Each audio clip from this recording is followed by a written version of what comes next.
bwe byali si bwe biri. Ez'omulundi guno tuzze na nkuba mpya Sedduke 2023 zitandika okuyinda ku mpewo za Lugonvu's Show okuva nga 4 okutuusa ng'ennaku z'omwezi 31 omwezi ogwa Desemba okuva ku bbalaza okutuuka ku Lwomukaaga. Ez'omulundi guno moto moto.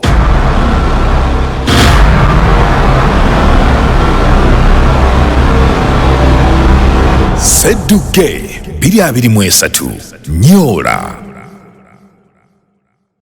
Anti kati awo njagala okutandikira nga mbabuuzaako kansubire nti muli bulungi gy'osinzira okubeera ng'otulaba mwebale nnyo mwebalire ddala. Eno programu ebiseera ebisinga nkola programu nga ziri ku bavubuka bwe tuli myaka egimu myaka 18 okutuuka naddala ku myaka 33 naye ate eno programu njagala gitambuliza wakati w'emyaka 35 otuuka ku myaka 7. Egenda kuba yammwe bakitange bakojjange basengange bammange n'abalala. Ebiseera ebisinga mugamba nnyo nti mwami Lugonvu tulaba shows naye ffe tuzigwako bugula gamba nti nezibaza abatabani baffe n'abawala baffe nti kati eno yammwe. Naye kansooke nkujjukiza enteekateeka ya Sedduke 2023 gamba nti muganda nge kigenda kubeera kya njawulo. Ate naba kwewandiisa mu nteekateeka ya Sedduke jangu wano ku Lugonvu's Show offices ku Ham Towers Makerere tuli ku mwaliro gwa kusatu room HM 95. Wojja okujja obeere nga tosobola okuba nga ofuna bulungi nnyo ebisingawo. Oyinza okuba nga oyagala kwewandiisa, oyinza okuba nga ogamba kino oba kiri, jangu ku Ham Towers Makerere weewandiise ate obeere ng'oyingira enteekateeka ya Sedduke 2023 Nyola. Essomero ly'enkulagirira liririmu baliyita Hillview Primary School Matanga, ly'essomero ery'omulembe, ly'essomero gy'otwala omwana n'owulira obulamu nga butawakadde, ly'essomero gy'otwala omwana oga nti nze mbivuddeko. Baba ne vidiyo obeeremu, vidiyo tebeemu, vidiyo ebeemu. Tewali bya bino simanya ati buli mwezi jangu, simanya buli mwezi no. Bayina vidiyo. Ate ng'omuzadde oli wadde mb'okuyitira olwonna lw'oyagadde n'olaba ku mwana wo. Bakukkiriza okwakisesinga omwana wo okumufunako oba ng'olina pati oba ng'olina ki weekend. N'omanya nti mujjayo ku Lwokutaano nja mukomyawo ku Sunday kawungeezi asomye. Mujjayo ku Lwokutaano ekawungeezi muzza ku Sunday kawungeezi. Ssomero lya mulembe nnyo likuwa ebbeetu likuwa eddembe ate ng'ebisale bisoboka. Ekisulo okuva ewasookera ddala paka ku kibiina ekyokutaano osasula emitwalo 75 gyokka. Ate P6 ne P7 osasula emitwalo 85 gyokka. N'olwekyo enteekateeka ya Hillview Primary School Matanga tugamba nti esoboka buli muzadde. Byebisale byotasobola kwemulugunya nti banange nga bingi. Bw'owulira nga bingi kitegeeza nti era obadde togwanye. Naye nga ssente zisoboka ku Hillview Primary School Matanga, naye nga nkujjukiza nti ate omwana bw'aba agenda tagenda na mufaliso agusanga ku ssomero. Bino akina mabaafu, bino bidomola, masowaani, masepiki, akina fooko. Simanya ngoye za kusiibamu nedda. Ezo zisigale waka. Omwana bw'abanga ayingira nga mupya uniform set ya uniform 7 azisanga ku ssomero n'atandikirawo. Enkola yaabwe yonna gye baagijja zikiriza nti oba oliawo kitwali twetaaga bulijjo. Ye Hillview Primary School Matanga. Okumanya ebisinga oyinza okuba ng'oyagala okubeebuuzaako bakubire ku ssimu yaabwe eya 0752 64 74 22 0752 64 74 22. Ye Hillview Primary School Matanga Masaka City bagamba nti we are the ambassadors. Gendako ku website yaabwe obanoonyeeko bajja kubanga bakuwa ekisingawo ku www.hillviewmatanga.com. Website yaabwe eri www.hillviewmatanga.com. Ojja kusobola okumanya nti Lugonvu byayogera bye bino bali bwe bati abaana ne kino kijja kubanga kikuwa ekifaananyi ekirungi. Nabadde ntandika ne mbagamba nti olwaliro programu eno egenda kutunulira nnyo abantu wakati w'emyaka 35 ku 45 awo okudda waggulu myaka 7. Baganda bange nali ngoberera omu ku basajja ng'alina ebintu byakola ku myaka 20. Wano mu Uganda kwe kusanga omuntu nga managing director ku myaka 25 nga kisesa. Era nga twebuuza n'okwebuuza nti ssente yazijjawa. Wano mu Uganda kwe kusanga omuntu nga proprietor ku myaka 25 nga kisesa. Era nga twebuuza nti ssente yazijjawa. Kubanga mu ndowooza yaffe tumanyi nti abantu okubaako n'ebyaffe bye tutandika tulina kubanga tuwezezza emyaka 5-6. Y'ensobi ekyasinze okukolebwa wano mu Uganda oba abaddugavu. omwana bw'ava ku university ku myaka 23 kimukakatako okukozesebwa paka ku myaka 30 ng'akozesebwa ng'asoma embeera z'abantu ng'asoma bizinesi ezitambula naye wakati mu kwezuula kikyalinamu interest n'okunoonya capital asobola okutandikawo ekyo ky'aba afunyemu interest. Kubanga obulamu bw'okusoma buno butulimba ku bulamu bwa reality nti bw'obeera mu ssomero bambi olowooza nti bw'ofuluma obulamu bugenda kubeera bwangu, naye bw'ojja wano ebbanga ly'omala ng'ofulumya okusoma kikuyamba okusomesa noga nti nabadde mmanyi byanguwa bizibu bwe biti naye wadde bizibu nyina obbikola n'otandika obbiteekerateekera otya ng'ofuna omusaala gw'ofuna nga tegukuyimirizaawo kutambuza bulamu bwo wabula nga gukuyamba okuggyako akatono akasigadde okeyambisa okubaako by'otandika. Wakati w'emyaka 3 paka ku myaka 4 giba myaka gya kuteekateeka, tewali najja kunenya ng'otandise kampuni 10 ameka 3 ndi mu kugezesa. Tewali ajja kunenya ng'otandiseewo bizinesi ezisoba mu 10 oli mu kugezesa. Gezesa ng'okyalina source of income, ng'okyalina source of capital. Kyekintu kye nali ngamba abasajja ba National Social Security Fund nti sente ze batuwa ku myaka 55 ze batuwa ku myaka 5 ezo sente za kugula ddagala lya sukaali na pressure. Omuntu abadde akozesebwa okuva ku myaka 20 paka ku myaka 5 emyaka 30 abadde employed ng'alilayinga ku musaala omuwa sente atandike business ki. Yensonga lwaki tulaba abantu bangi abajjayo sente za NSSF bagulako ddagala lya sukaali ddagala lya pressure ne bagulako akamotoka ka Firuda oba ka Primo ezo motoka z'abagundi z'aba NSSF n'agulako ka Firuda akapya oba ka Primo akapya n'akubako n'ennyumba oluyinja n'agisiiga ne rangi oba n'agisiba ekikomera ebyali byagana mu kukozesebwa era n'amaliriza nga sente ze NSSF zikoze eki era obawulira nti mwami galabuze ennyumba ng'agirongoosa nti anti yafunye ze NSSF anti yafunye akasiimo ke bakayita kasiimo anti yafunye akasiimo ke onfuna era bw'ofuna NSSF abazzukulu bajja okuwerekerako ne bagamba nti nze ne jjajja galabuzi bwe twagendanga eyo kuwakaza house okugjayo sente olwagira ne bazisa ku account nanga muzzukulu gana 5 gago twajjako obukadde 75 ne bwe bakuwa obukadde 10 ng'owezezza emyaka 55 oba oyingidde emyaka eginoonya obugagga mu zzaala. Sigamba nti okugaggawala kuliko emyaka n'ow'ekinana agaggawala naye waliwo emyaka nga bw'ogaggawalira ku kinana ogaggawalidde ku zzaala ng'ogaggawalidde ku zzaala anti we wazimba MTN eyagala kusaawo gundi oba otandise ebyo yagala kusaawo kalongooti oba otandise ebyo bangambye wano wagenda kuyitawo ekkubo otandise gaggawalira nakulowooleza bugagga mu ssente z'amakubo. Bangambye wano waliwo golodi otandise kulowooleza mu ssente za golodi bagenda tusengula waliwo amafuta wagenda kuyitawo omudumu ebyo byonna bya zzaala obwo si bugagga. NSSF ekuwadde sente ku myaka 55 kudda waggulu. Yes, it's fine. Naye okyalina amaanyi agalina kye gazitandisa.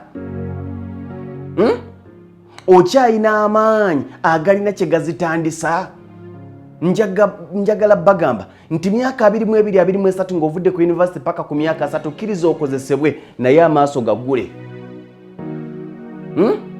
Emyaka 3 paka ku myaka 4 sigala ng'okozesebwa naye ng'olina bu bizinesi bw'okola ki bw'otandikawo nga weeyambisa kana akasente k'ofuna mu bizinesi so bw'oli mu kutandikawo ku myaka egyo mwe mugenda okuva bizinesi emu egy'okulama.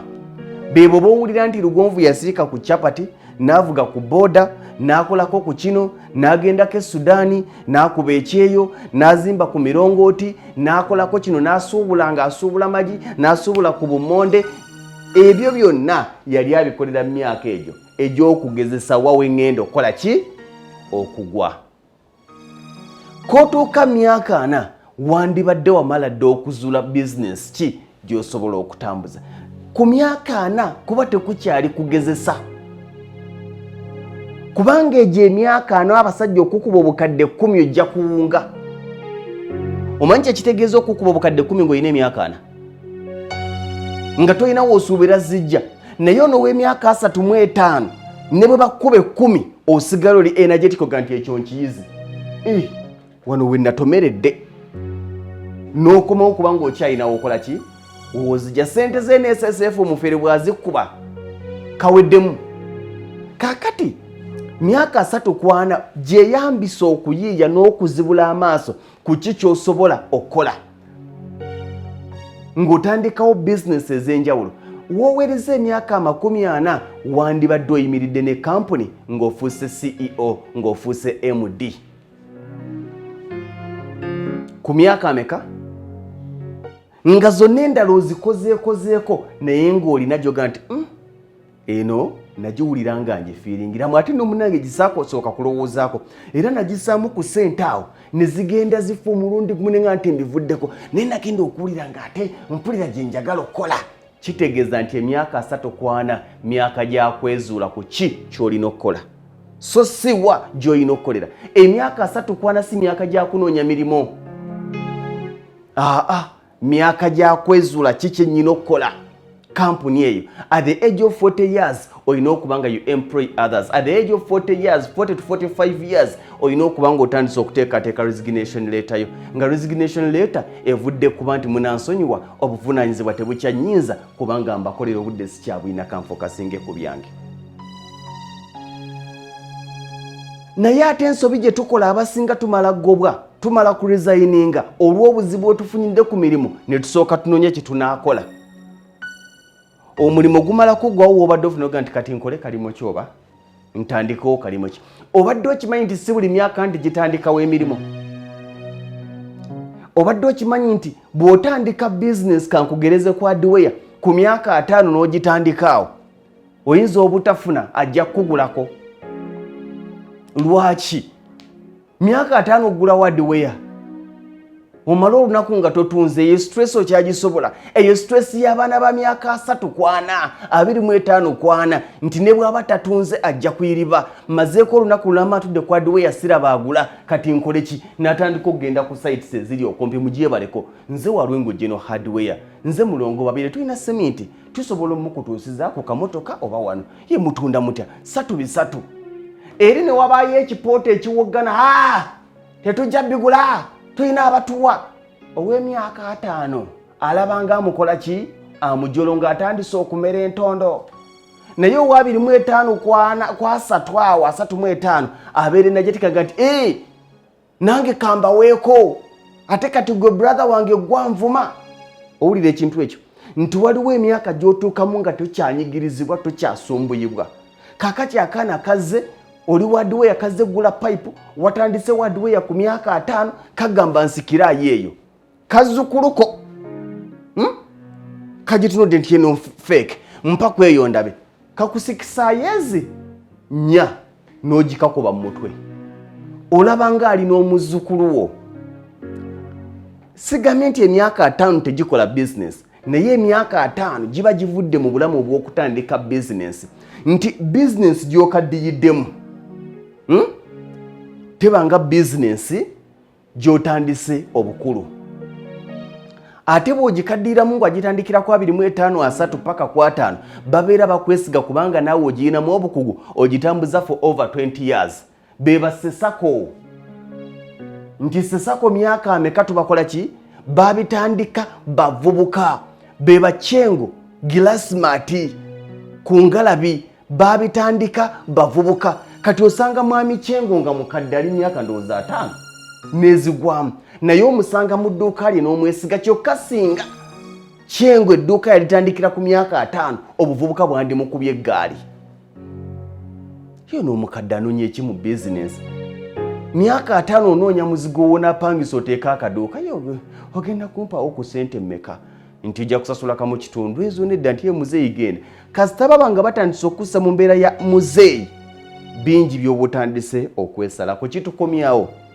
tuleme kulowooza nti tetunnatuusa tandika akatono naye ng'okatandise emyaka emituufu aka akatono gye ng'okula nako paka lw'onaatuuka noga nti kati ntuuse wano abasajja be tuwulira ba maganjo tebaatandika mu buto maganjo yatandika muvubuka ffe twakula tuwulira maganjo Maganjo Grain Millers era ng'emaganjo tumanyiyo kawunga nga tannaleeta na ngano nga tumanyi nti Maganjo Grain Millers akola kawunga nga muvubuka ng'asobola okujja n'asitula akawunga n'akateeka nabaga nti oyo ye nannyini. Naye ate singa yatandika Maganjo Grain Millers mu kaseera kano n'amala afunamu ekigo URA n'emukuba bubi nnyo n'afuna ekigo n'afiirwa obukadde 10 wandisanze Maganjo ng'ali ku ndiri. Azirisa nti waliwo emyaka egitalina kufiirwa. Nkuta obukadde jjukira nti bw'otandika business riziki. Omuzungu kyayita risk. Fono gituyita riziki. Nti mukisa bwe gujje kugezesa. Bwe nkifuniramu omukisa kikole. Business nyingi z'ogenda okutandikawo zife naye ate waliwo emyaka egitagumiikiriza kufiirwa. Musajja wattu akutte obukadde bwaga abwiye mu business eganye. Egyo emyaka tegikyanyigirizibwa mu ebyo. Naye ate gino emyaka emito gisobola okuteekateeka ebyo. Bavubuka tuzuukuke. Abantu bangi bali ebweru. Oli bweru olina emyaka 6 oyagala kudda mu Uganda kukola business, ogenda kukola business. Oli mwetegefu okuvumibwa ebivubuka. Wangi waliwo emyaka egitakola business. Okujja ku ngozi ogitambuliramu n'ogikaddiyiramu. So si gy'otandise obukadde. Business gy'okaddiyiddemu nnungi. Nti nze gw'olaba natandika ekintu ku myaka 25 kati nyina emyaka 7 ndi mu business yange. Oyo tumwekwata alina obukugu. So w'emyaka 7 yatunze akabanja ke oba yafunye sente z'okuyitwamu oluguudo agenda atandika wali edduuka erisuubuza ssukaali. N'omugongo tegusobola situla kasawo ka kilo 25. Tegusobola kuwanika madalire kujjayo byojjayo balubu baagala tooki. Kitegeeza nti awo waliwo ebikulimitinzeeko. Naye wano obanga business ogikuliddemu oyinza okuba tokyasobola kasawo ka kilo 25 naye ng'omanya nti omwana enkwata gy'akakutte wano agenda kano kukasuula wansi atwale kamu. Ng'obukugu obwo obukola ki? Obulina kubanga okulidde mu business. Kitukomyawo. Tubeeko bye tutandika ku myaka emito tukule nabyo. Wakati nga tukyakozesebwa tubeeko obwaffe bwe tutandika busobola obutenkana kampuni ze tukolera. Era buno bwe bulwadde obw'amaanyi bwe tuyina nti abantu ekibalemesa okubaako bye batandika baagala kutandika ebyenkana kampuni ze bakolera. Baagala okutuula nga atudde mu woofiisi ey'enkanankana eya Centenary Bank mwakolera. Kiyinza obutasoboka. Eyinza okuba ng'obadde mu Centenary Bank naye nga woofiisi gy'ogenda okutuulamu keekabaawo. Va mu SC tandikira mu kabaawo, akabaawo kakolere ssente ezinaakutuuza mu SC. Kati abasinga atunulaga nti kati nze nve wano bampa amafuta, emmotoka ennona, entambuza, oba banka ekozeroso oba tekozeroso nze nsigala nsasulwa ate ntandika okugenda mu migozi obano ate simanya bino byafudde. Egyo emyaka gy'olimu gye emyaka egirina obbiyingira. N'ofiirwa n'osituka, n'ofiirwa n'osituka, n'ofiirwa n'osituka. Kubanga eno gye weesibye wakulemesezza okubaako kw'otandika. Time is coming. Nga nayo bagamba nti otulabyeko nnyo emyaka egiwummula giweze. N'otandika obabuuza kati muŋŋamba ogenda ndagewa. Kati mugamba ndagewa kati ŋŋendewa. Ku myaka gye ndiko ŋŋendewa naye oyina okugenda. Ffe tulina okubuuza nti owange onaatera okugenda naye oyinako gy'olaga. Lwakuba ne kampuni zaffe ze tulina e Uganda nkopi. Omukozi bw'aweza emyaka mukimanya nnyukira ku myaka 6 bw'aweza emyaka 55 tandika mutandiko mu budaabuda nti osigaze emyaka 5 okugenda naye oddawa. Nti siina gyenzira nti kaakati tubadde tukulaba ano nga mu kwepiica tosubwa, ebivulu bya Jostede gwabaayo, ebivulu bya Kyakala Kalembe gwabaayo, bino ebya Gospel Kolo gwagenda kati bikendeeze. Yo wazimbayo kayumba nti sirina nti naye osigaze emyaka 5 kyo kitegedde nti kubanga abantu abo bwe tutabateekateeka ekituufu kiri nti emyaka gyabwe giwumula gigenda kukola ki? Gigenda kutuuka. Naye ng'ate bakyatunuulidde ffe ng'obulamu bwabwe. Kati muŋŋamba ogenda ndagewa. Ovanga ku muntu nga wa myaka 6, myaka 55 naye nga n'ennyumba gy'akyasulamu ya kitongole. Myaka 55 tamanyi bwe bagula amafuta ku bubwe. Myaka 55 talinnya ku boda talinnya ku ki, mmotoka ye mukola ki? ye mutambuza ne time egenda kutuuka nga awezezza enkaaga kwe bannyokera nga bamugaa nti byonna biteeke wano genda woofiisi gye mwali mwamukwasa nga yateekamu ayinamu n'akasenge k'amasuuti n'akwata amasuuti ge kooti 7 n'azikwatira ku hanga muno bw'ati ekyamaanyi kye bagenda okukukolera bagenda kukuwa mmotoka ekusengula nga bakubuuza muzeeyi ebintu tumaze obbitikka kati tugenda wa tumaze obbitikka tukola ki tugenda wa tweyingizeemu polisi abantu tuuke okusaba okuwummula nga n'emyaka gye tulina okuwummulirako teginnatuuka nti nyina kunyuka ku myaka 6 nti naye mpulira ku myaka 57 kamba siibule nti ngonyuse bukyali nti ekyo jja kikola ng'oteeseteese wookola ki woolaga tuteeketeeke we tunannyukira okusinga okutusiibula ne batubuuza nti katukutise emmotoka yino tugitaddeko entebe tuzigyemu ebitanda tubigyemu n'abaana nga ni taata akubuuza taata n'omwana akubuuza taata kati taata tulagawa baakumanyiza obulamu bw'ennaggulu baakumanyiza obulamu bw'ekologe gasajja ge muwulira agali arrogant agawuza wano sivaawo eno emmotoka ya gavumenti sigitambadde ssentebe kubanga obulamu teyabuteekateeka bw'obanga okolera kitongole nga kampuni yakuwa emmotoka gy'ovuga oli myaka na wandibadde olinayo emmotoka eyiyo nti ne wabanga bakuggyeko eri togenda kutambuza bigere omusajja okuva ku myaka 2 mwegiri wayingira gavumenti paka ku myaka 5 mwegi olina emmotoka za gavumenti kati laba kusiibula nga togulanga mmotoka yo okimanyi nti abakozi ba gavumenti bangi abakozi nze dereva avuga emmotoka ya gavumenti tonnepankirako owakagaali akusinga okuggyako ngondaze eyiyo eyo gy'ovuga yange musolo gwange kati omusajja avuga emmotoka myaka 30 ng'avuga mmotoka ya gavumenti tamanyi bbeeyi ya mmotoka tamanyi bbeeyi y'amafuta talina kye yali alowoozezzaako nti kino bamugamba otulabyeko nnyo weeraba nga naye kennyini abaana bamubuuza tulagawa naye nga naye atunulangaza the age of 55 abuuza bakama be nti kati muŋŋamba ŋŋende ndagewa nga naye tamanyi waakulaga tomanyi waakulaga naye olina okugenda musule bulungi bwe byali si bwe biri ez'omulundi guno tuzze na nkuba mpya Sedduge 2023 zitandika okuyinda ku mpewo za Lugonvu Show okuva nga 4 okutuusa ng'ennaku z'omwezi 31 omwezi ogwa Desemba okuva ku bbalaza okutuuka ku Lwomukaaga ez'omulundi guno moto